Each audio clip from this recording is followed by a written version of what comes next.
આગળનો ગ્રંથ પુષ્ટિ પ્રવાહ મર્યાદા ભેદ નામનો ગ્રંથ છે. કારણ કે એમ થાય કે અનેક પ્રકારના જીવો આ જગતમાં છે અને અનેક પ્રકારના જીવો છે, તો આવું કેમ કે દરેકને સેવા કરવાની ઈચ્છા નથી થતી? કોઈ એવા છે કે ના, હું તીર્થે જાઉં, ઉપવાસ કરું, સેવા ન કરું. છે વૃત્તિ સારી, પણ એને ધર્મ કર્મમાં વધારે રસ છે, પણ ધર્મીમાં રસ નથી.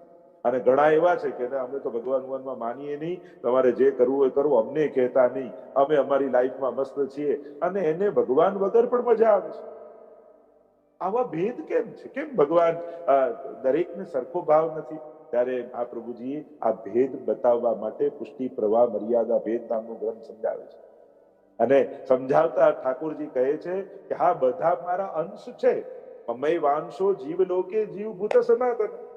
બધા જ મારા અંશ છે, પણ એ અંશ ક્યાંથી પ્રગટ થયા છે એના પરથી નક્કી થાય કે એ શું કરશે. અને એ સમજાવતા મહાપ્રભુજી આજ્ઞા કરે, ઈચ્છા માત્રેણ મનસા અને ચિત્ત પ્રવાહમ સુષ્ટવાન હરિ વચસા વેદ માર્ગમ હિ પુષ્ટિ કાયેન નિશ્ચય. ત્રણ જગ્યાએથી ઠાકોરજી ત્રણ પ્રકારની સૃષ્ટિ પ્રગટ કરી. ઈચ્છા માત્રેણ મનસા, ઈચ્છા માત્ર એટલે મનથી એક સૃષ્ટિ પ્રગટ કરી, એ પ્રવાહી સૃષ્ટિ થઈ. જેમ કે આપણે તો મનમાં આવે એ કરીએ, બાકી ભગવાન ભગવાનમાં અમે ન માનીએ અને મનની ઈચ્છા પૂરી કરવામાં જ જીવન વ્યતીત કરે, એ પ્રવાહી સૃષ્ટિ. વચસામ વેદ માર્ગમ હિ, અને જે વાણીથી સૃષ્ટિ પ્રગટ થઈ પ્રભુના, એ મર્યાદા માર્ગી સૃષ્ટિ પ્રગટ થઈ. જેને ધર્મની મર્યાદાઓમાં રસ છે, એને વ્રતમાં રસ છે, એને જાપમાં રસ છે, એને યાત્રામાં રસ છે, એને નિયમ વ્રત એટલે ધર્મના બધા સાધનોમાં એને રસ છે, પણ ધર્મીમાં રસ નથી. એની પાસે ધર્મ કરાવો તો એને આનંદ આવે, એનું એ પવિત્ર કાર્ય છે, પણ એ મર્યાદા સૃષ્ટિ છે. પણ પુષ્ટિ કાયેન નિશ્ચય, ઠાકોરજીએ ત્રીજી સૃષ્ટિ જે પ્રગટ કરી છે એ પોતાના શ્રીઅંગમાંથી પ્રગટ કરી અને પોતાના શ્રીઅંગની સેવા માટે પ્રગટ કરી છે. કે જેને શ્રીઅંગની સેવામાં જ રસ છે એ પુષ્ટિ સૃષ્ટિ છે. અને એના પણ અંતર્ગત ભેદોની ખૂબ ચર્ચા કરી. તસ્માત જીવા પુષ્ટિ માર્ગે ભિન્ના એવ ન સંશય ભગવદ રૂપ સેવાર્થમ તત્પુષ્ટિ નાન્યથા ભવેત. આ જે પુષ્ટિ સૃષ્ટિ પ્રગટ કરી છે એમાં પણ પુષ્ટિ પુષ્ટિ પુષ્ટિ મર્યાદા પુષ્ટિ પ્રવાહી એને અંતર્ગત પણ ભેદો છે. એટલે જુદા જુદા પ્રકારના આપણે વૈષ્ણવમાં કેવા ભેદ જોઈએ છે? વૈષ્ણવ એ જ હોય, પણ કોઈ કે અમને તો વ્યવસ્થા કરવી ગમે, કોઈ કે અમને તો આ સત્સંગ કરવું ગમે, કોઈ કે અમને તો ભંડારની સેવા, કોઈ કે અમને ફૂલગર, કોઈ કે અમને શ્રીઅંગની સેવા, કોઈ કે અમને આમ જુદી જુદી સેવામાં પોતાની કક્ષા પ્રમાણેની આસક્તિ હોય અને આસક્તિ પ્રમાણે એને સેવામાં રુચિ જાગતી. બધાની સેવા જ, કોઈ બુહારી વાળે એ પણ સેવા જ છે, એ પણ કોઈ સાધારણ સેવા નથી. કોઈ વ્યવસ્થા કરી આપે એ પણ સેવા જ છે, પણ દરેકની વિશિષ્ટ પ્રકારની આસક્તિ હોય છે. તો એ પુષ્ટિ જીવોમાં પણ પુષ્ટિ પુષ્ટિ પુષ્ટિ મર્યાદા અને પુષ્ટિ પ્રવાહી એવા અંતર્ગત ભેદો બતાવ્યા છે. આખું બહુ જ વિસ્તારથી અદ્ભુત મહાપ્રભુજી ચર્ચા કરે છે કે આ જીવને આમાં જ આસક્તિ થાય છે, આ જ કરવું ગમે છે. એની પાછળનું કારણ શું? તો કે ઠાકોરજીએ એને એવો જ પ્રગટ કર્યો છે, એવો જ બનાવ્યો છે. અને એટલા માટે એ જ્યારે જે પુષ્ટિ સૃષ્ટિ છે એ તો સ્વરૂપની સેવામાં જોડાય ત્યારે જ એને સાર્થકતા અને આનંદનો અનુભવ થાય છે. એમ કરીને મહાપ્રભુજીએ ત્રણેય પ્રકારના જીવોની ચર્ચા કરી. આગળ સિદ્ધાંત રહસ્ય નામનો ગ્રંથ આવ્યો. યમુના બાલ મુક્તાશ્ચ પુષ્ટિ સિદ્ધાંત રત્નનો સિદ્ધાંત રહસ્ય. આ બધા જાણો છો એમ. શ્રાવણ શ્યામલે, શ્રાવણ સુદ એકાદશી, પવિત્ર એકાદશીની રાત્રિએ સ્વયં મહાપ્રભુજી ભાગવતજીનું પારાયણ તો પૂરું થઈ ગયું, એકાદશીની રાત્રિ હતી, પવિત્ર એકાદશી હતી એટલે પવિત્ર બનાવીને રાખ્યા હતા. અને ત્યાં મધ્ય રાત્રિએ સ્વયં ઠાકોરજી પ્રગટ થયા, બ્રહ્મ સંબંધ મંત્રનો ઉપદેશ આપ્યો.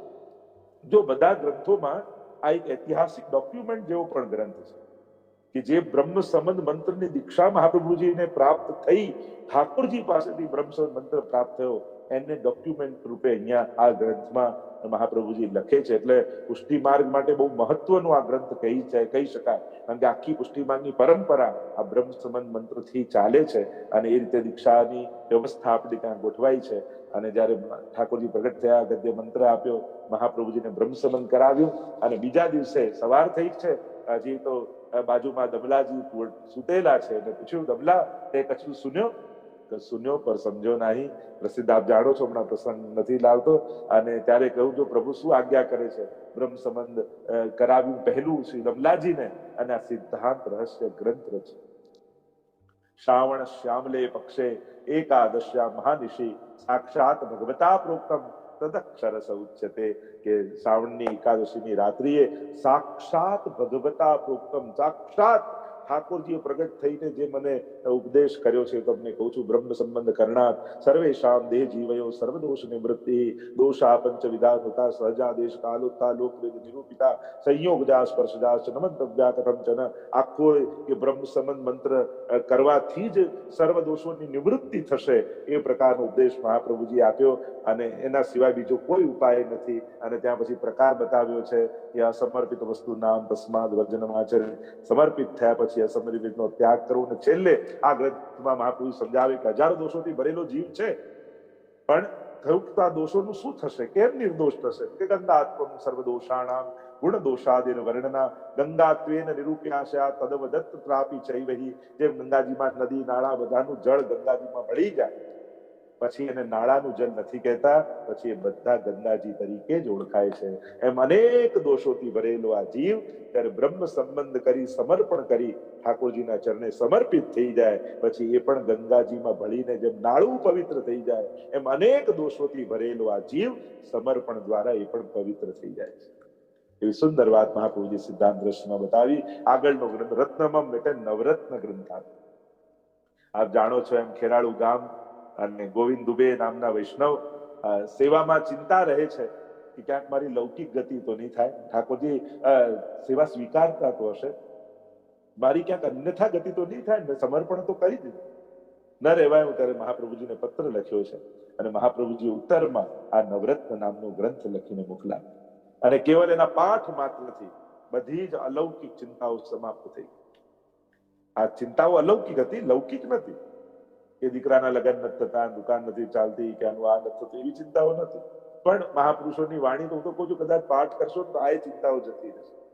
હા, મહાપ્રભુજીની વાણીનું તો સામર્થ્ય કેવું હોય, તો જે અલૌકિક સિદ્ધ કરાવી શકતું હોય એના માટે લૌકિક સિદ્ધ કરાવવું કઈ મોટી વાત છે?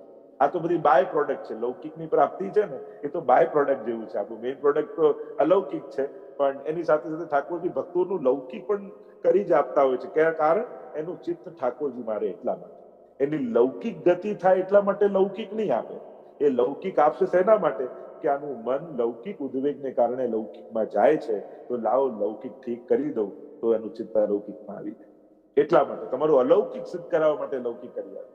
તો અહીંયા સુંદર ચર્ચાઓ, જ્યાં નવરત્નનો લગભગ બધા પાઠ કરતા હોય છે. ચિંતા કાપી ન કાર્યા નિવેદિતાત્મવી કદાપિતિ ભગવાન અપી પુષ્ટિસ્તો ન કરીશતી લૌકિકીમ જગતિમ.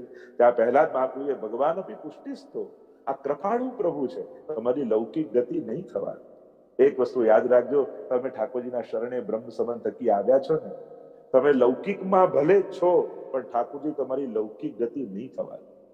કદાચ અંતરાય થાય, અંતર પડે, પણ તમારી છેલ્લી ગતિ તો ઠાકોરજીના ચરણોમાં જ છે, એ નિશ્ચિત. આ જન્મમાં સેવા નહીં કરો તો આવતા જન્મે સેવા કરવા આવવું પડશે, પણ એના સિવાય છૂટકો જ નથી આ પુષ્ટિ જીવને. કારણ કે પ્રભુ તમારું અલૌકિક સિદ્ધ કરાવનારા જ છે, અને તમારા હાથે અલૌકિક કરાવશે જ. પ્રભુ એમાં જ પ્રસન્ન છે. અને કેટલી અદભુત ચર્ચાઓ એમાં તો. નવરત્નમાં તો આ નવ રત્નો કયા છે વૈષ્ણવ માટે, અને જો નવરત્ન જેને પચાવી લીધું હોય એને ક્યારે સંસારિક ચિંતાઓ બાધા ન કરે. વિવેક ધૈર્યાશ્રય અને નવરત્ન, આ બે જેને બહુ સમજપૂર્વક જીવનમાં ઉતારી લીધા, એને જીવનમાં આવતા કોઈ પણ ગમે તેટલો મોટો કપરો સમય કેમ ન હોય, પણ એને એ કપરો સમય પણ બાધા ન કરી શકે. સહજમાં એટલા અદભુત તત્વ જ્ઞાન એમાં છે કે આ બે ગ્રંથોને જેને આત્મસાત કર્યા છે એને ક્યારેય બાધા કરી શકતા નથી. તો નવરત્નમાં તો અજ્ઞાનાદ અથવા જ્ઞાનાદ, આ એમની પણ વાત કરી કે પ્રથમ આત્મનિવેદનમ, કે જ્ઞાનથી અજ્ઞાનથી પણ જેને આત્મનિવેદન કર્યું છે, તો ઠાકોરજી તેના પર કૃપા કરવાના જ છે. અને પ્રભુ કેવા છે? તો કે પ્રભુ સર્વ સમર્થ કરનારા છે, સર્વ સમર્થ છે. લોકે શ્વાસન તથા વેદે હરિસ્તુ ન કરી શકી. લૌકિક વૈદિક પણ તમારી ગતિ નહીં થવાની. જો તમારું મન ઠાકોરજીથી છોડીને આ બંનેમાં જવા ગયું ને, તો ઠાકોરજી સિદ્ધ નહીં થવા દે. પણ ઠાકોરજીમાં લગાવવા માટે જો કરવા ગયા તો આ બધું ઠાકોરજી સિદ્ધ કરાવશે. એમ કહ્યું, સેવા કરતે ગુરુ આજ્ઞા બાધનમ બા હરિચ્છયા, કે ગુરુજનોની આજ્ઞા પ્રમાણે સેવા કરી, પણ પ્રભુ આજ્ઞા કરે તો બાધનમ બા, તો પ્રભુની આજ્ઞાને માની અને એ સમય એ રીતે એમને સેવા કરી. આપણે ત્યાં વાર્તા સાહિત્યમાં બંને પ્રકારના પ્રમાણ છે. અને તસ્માત સર્વાત્મના નિત્યમ શ્રી કૃષ્ણ શરણમ મમ વદત ભીરેવ સતતમ સ્થે મિત્તે મે મતે. સર્વાત્મ ભાવથી ઠાકોરજીના અષ્ટાક્ષર મહામંત્રનો જાપ વૈષ્ણવે સતત કરતા રહે. કદાચ કોઈને ત્યાં સેવા ન બિરાજતી હોય કે વધારે ક્રમ ન હોય તો બને તો અષ્ટાક્ષર તો સતત જપતા જ રહેવું વૈષ્ણવે. ભગવદ નામ જ આપણો આધાર અને આશ્રય છે. ભગવદ નામ બને એટલું લેવા, એટલું મનથી લેતા, કારણ કે નહીં લો તો લૌકિક ચિંતા ને લૌકિક નામ લેવાશે. અને એટલા માટે અલૌકિકને વળગ્યા, પકડી રાખ. જ્યાં સુધી એ તમને પકડી ન લે ત્યાં સુધી તમે એને પકડાય. ઘણા પૂછે કે માળા ક્યાં સુધી કરવાની, તો એને એ જ કહું, થવા ના લાગે ત્યાં સુધી કરવાની. થવા લાગે તો પછી છોડી દેજો, આપમેળે થતી રહેશે. તો માલા પેલું કહ્યું કે મેં માલા સુમિરન મેરા હરી કરે મેં પાવા વિશ્રામ. દાદુ દયાલની પ્રસંગમાં આવે છે કે એમ કહેતા એ નામ બોલતા ને એને લટકાડેલી હોય માળા ખીટી ઉપર, એને અહીંયાથી એ નામ બોલે ને માળા ત્યાં ફરે. એવું આત્મસાત માળા સાથે થઈ ગયું હતું. ચાચા હરિવંશજીની વાર્તા કે અમારી સુનીએ તુમારી અબ સુનેંગે, ચાચાજીની પણ વાર્તામાં આવે છે. તો એવું થયું ગયું કે એ નામ બોલે કે મેં પાવા વિશ્રામ, કે હું તો હવે મેં તો વિશ્રામ લીધો, મારા નામનો જપ ઠાકોરજી કરે છે. ત્યાં સુધીની વાત થઈ ગઈ. કારણ કે ભક્તોના નામને ઠાકોરજી સતત વાગોળતા હોય છે. તમારી એમને આદત પડેલી છે ને સેવામાં, એટલે સામે સામે જેમ કોઈ વ્યક્તિ કામ કરતો હોય આપણે ત્યાં, એની આદત પડેલી હોય આપણને, એટલે તો વશીકરણ સાધન એમ શિક્ષાપત્રમાં પણ હરિરાયજીએ કહ્યું ને કે આ સેવા જ વશીકરણનું સાધન છે. અને વશીકરણ કારણ કે પ્રભુને આદત પડી જાય, જેમ કામવાળાની આદત પડી જાય ને એના વગર એક સેકન્ડ ના ચાલે, એમ આપણી આદત ઠાકોરજીને પડી જશે તો આપણા વગર પણ એમને નહીં ચાલે. એમ સુંદર ચર્ચા થઈ. નવરત્નમાં આગળનો ગ્રંથ આવ્યો અંતઃકરણ પ્રબોધ. અંતઃકરણ મદ વાક્યમ સાવધાન. 3 વાર ઠાકોરજીએ પુનઃ ગોલોક ધામમાં લીલાધામમાં આવવાની આજ્ઞા કરી અને મહાપ્રભુજી 2 આજ્ઞા ન માની. અને એનું વર્ણન પછી મહાપ્રભુને પશ્ચાતાપ થયો. અરે ઠાકોરજી કહે છે કે હવે હે શ્રી વલ્લભ, એ સ્વામીજી રૂપ શ્રી વલ્લભ, આપના વગર લીલામાં હવે એકલું લાગે છે, ગમતું નથી, ફરી આપ લીલામાં પધારો. પણ અહીંયા હજી ભાગવતના અર્થોને પ્રગટ કરવાના હતા, હજી દૈવી જીવોને બ્રહ્મ સંબંધ આપવાના હતા, એટલે મહાપ્રભુજી આજ્ઞા ન માની. ત્યારે અંતઃકરણમાં એવો તાપ થયો કે ભગવત આજ્ઞા થઈને મેં ન માની. ત્યારે પોતાના માટે મહાપ્રભુજી આ ગ્રંથ લખ્યો અંતઃકરણ પ્રબોધ. પોતાના અંતઃકરણને બોધ આપી રહ્યા છે મહાપ્રભુ. અંતઃકરણ મદ વાક્યમ સાવધાન તયા શૃણુ, કૃષ્ણાત પરમ નાસ્તિ દૈવમ વસ્તુતો દોષ વર્જિતમ, ચાંડાલી ચેદ રાજપતિ જ્ઞાતા રાજ્યા ચ માનિતા, કદાચિત અપમાનેવા મૂલતક કાક્ષતિર ભવેત. જે મહાપ્રભુજી કહે છે કે અરે પ્રભુની આજ્ઞા ન માની કે આ મારી અધમતા તો નથી, પણ કહું કે કૃષ્ણાત પરમ નાસ્તિ દૈવમ, કૃષ્ણ જેવું પવિત્ર કરનારું અણિશુદ્ધ બીજું કોઈ નથી. ચાંડાલી ચેદ રાજપત્ની, કહ્યું એક ચાંડાલી સ્ત્રી કોઈ રાજાને ગમી ગઈ, એને રાણી બનાવી દીધી, થોડા વર્ષો ગયા એટલે અમાનીતી થઈ. પણ મહાપ્રભુજી કહે એમાં એ સ્ત્રીનું ગયું શું, હતી ચાંડાલી પણ હવે રાણી તો કહેવાય. એમાં એનો તો કઈ બગાડ નથી, એનો તો ઉત્કર્ષ જ છે. એમ હજારો દોષોથી ભરેલો આ જીવ છે. અને ઠાકોરજી આપણો સ્વીકાર કર્યો, પણ પછી થોડા દિવસ પછી એમ લાગે કે ઠાકોરજી હવે કૃપા દૃષ્ટિ કરતા નથી, અમે જાણે અમાનિતા થઈ ગયા હોય એવું લાગે છે. મહાપ્રભુજી કે એમાંય તારું શું ગયું, ગામના લોકો તને વૈષ્ણવ કહીને બોલાવે છે એ ઓછું છે. એક સાધારણ જીવમાંથી વૈષ્ણવ થયો, એમાંય તારો ઉત્કર્ષ જ છે, તારો કોઈ બગાડ નથી. અને પ્રોડાપી દુહિતા યદવત સ્નેહા ન પૃષ્ઠતે વર તથા દેહે ન કર્તવ્યમ વરસ્તુષ્યતિ નાન્યથા. કોઈ માને એની દીકરી બહુ વાલી હોય અને એટલી બધી વાલી કે એને પરણાવે, આ જતી રહેશે તો ગામવાળા બધા બહુ કહેવા લાગે કે પરણાવો તો ખરા, અરે શરમ અને સંકોચે પરણાવી તો દીધી પણ હવે વળાવતી નથી પતિ પાસે, મારી દીકરી જતી રહેશે. તો મહાપ્રભુજી કહે જો દીકરીને વળાવે નહીં પરણાવ્યા પછી તો દીકરીનું એ હિત કરે છે ને વરને પણ નારાજ કરે છે.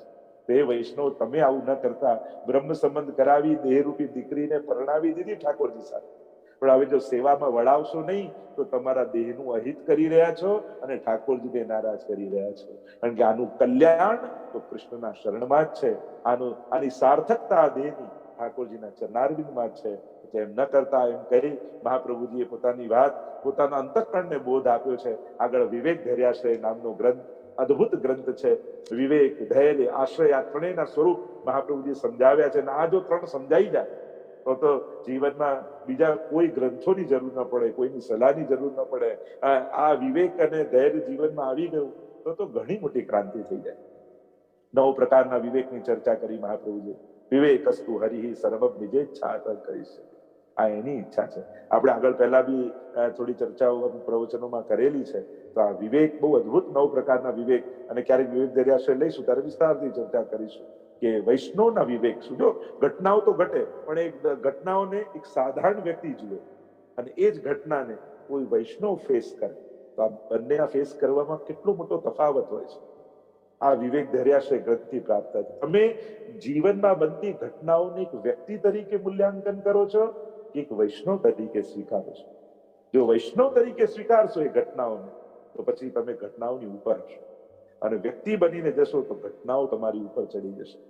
અને એટલા માટે એક વૈષ્ણવી વૃત્તિ કેવી હોય, એક વૈષ્ણવી વિચાર કેવો હોય, એ મહાપ્રભુજી આપણને આપ્યું. આપણને કેવા વિચાર આવવા જોઈએ, આપણે કઈ રીતે અર્થઘટનો કરવા જોઈએ સાંસારિક ઘટનાઓના. એક વૈષ્ણવ બનીને વૈષ્ણવ કઈ રીતે અર્થઘટન, કઈ રીતે આ ઘટનાઓને જુએ, એ સુખ આવે કે દુઃખ આવે કે અનુકૂળ કે પ્રતિકૂળ, ગમે તે પરિસ્થિતિ હોય, પણ એક વૈષ્ણવે શું વિચારવું એ સમય, એ સમજણ મહાપ્રભુજી આમાં આપે છે. ધૈર્યનું સ્વરૂપ સમજાવ્યું. ત્રિદુઃખ સહેનમ ધૈર્યમ મામૃતે સર્વતઃ સદા તક્રવદેવન ભાવ્યમ જડવત ગોપ ભાર્યાવત. ત્રણેય દુઃખોને સહી લેવા, એ જ વૈષ્ણવનું ધૈર્ય છે. કારણ કે લડવા માટે કમજોર માણસોને લડવાની કોશિશ કરે, પણ સહન કરવા માટે બહુ મોટી છાતી જોઈએ, બહુ મોટી તાકાત જોઈએ, અને એ તાકાત કેવલ વૈષ્ણવમાં જ હોય છે, બીજામાં એ તાકાત નથી હોય. તો ધૈર્ય એને સમજો. આશ્રય કેવા સંજોગોમાં પણ ભક્ત દ્રોહે ભક્ત્યા ભાવે ભક્તેચ્છા અતિક્રમે કૃતે શક્યવા સુશક્યવા સર્વથા શરણમ હરિ. અનુકૂળ પ્રતિકૂળ, ભાવ અભાવ કુભાવ, બધામાં ઠાકોરજીના શરણે રહેવું. દરેક સંજોગોમાં એ રીતે આશ્રય સિદ્ધ થાય. આગળ અદભુત ચર્ચાઓ, આગળ કૃષ્ણાશ્રય નામનો ગ્રંથ, અને કૃષ્ણાશ્રયમાં 10 શ્લોકમાં અદભુત રીતે 11મુ ની વાત કરી, ફળની વાત કરી. 10 શ્લોકમાં બધા જ સાધનો બતાવ્યા, જેમ કર્મ માર્ગના જે સાધનો બતાવ્યા, કે આપણે ત્યાં અનેક પ્રકારના જે સાધનો બતાવ્યા છે, કે ત્યારે જ યજ્ઞ સફળ થતો હોય છે.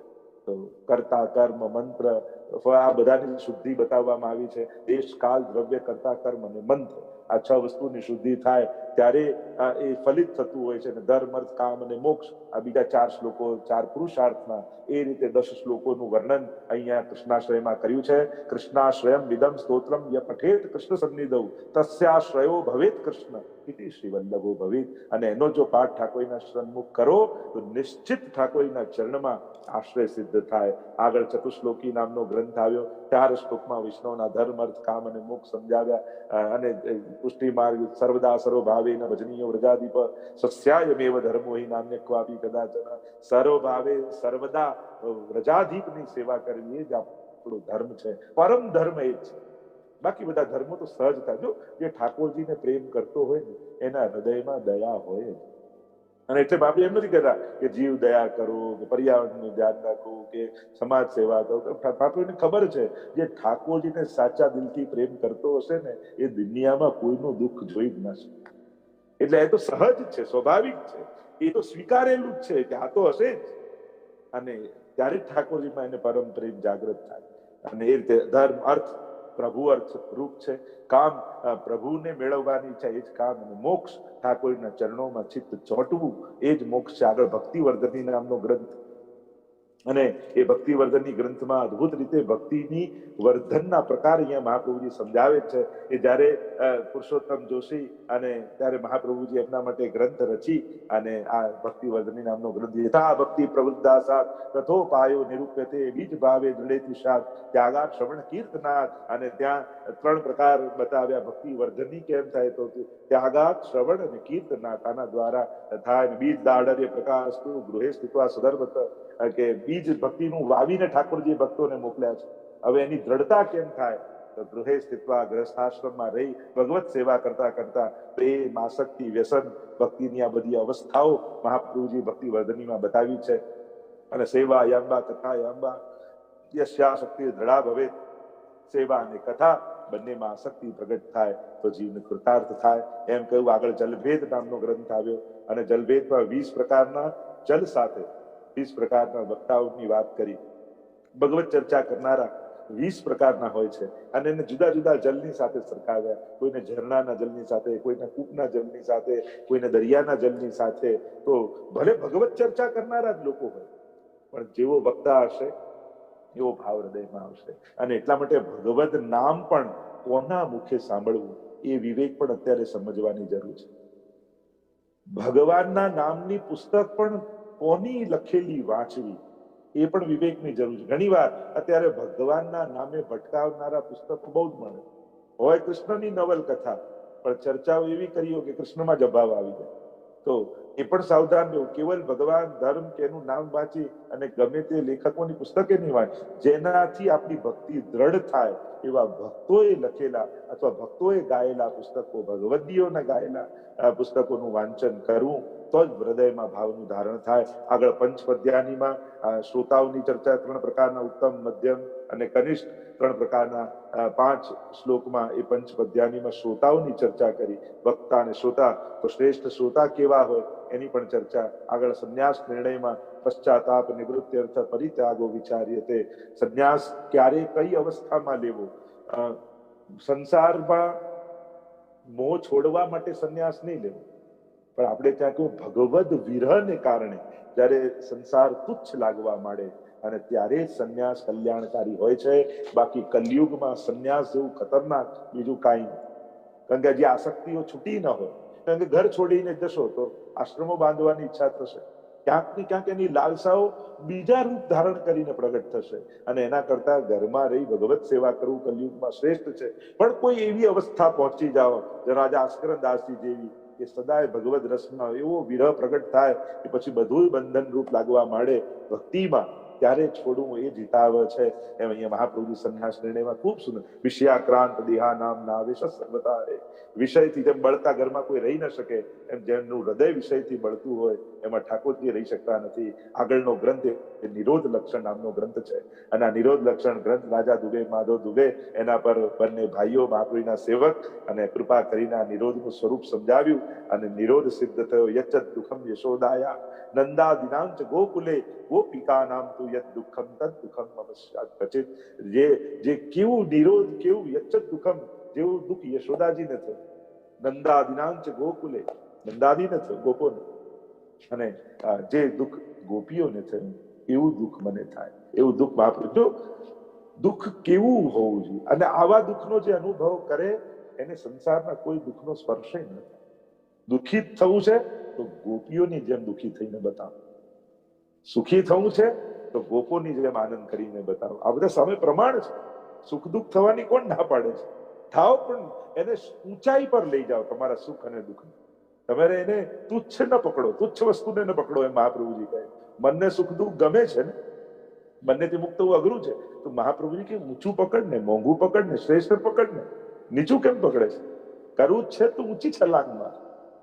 અને એ ઊંચી છલાંગ માર તો એ દુઃખ અનુભવવું છે તો એવું દુઃખ અનુભવ કર કે જન્મ જન્માંતરના દુઃખો મટી જાય. યચ્ચત દુઃખમ યશોદાયા નંદાદિનાંચ ગોપિકાનામ તું યદ દુઃખમ. જે ગોપીઓનું દુઃખ ગોપી ગીતમાં ગોપીઓ ગાય છે એવું દુઃખનો અનુભવ કર.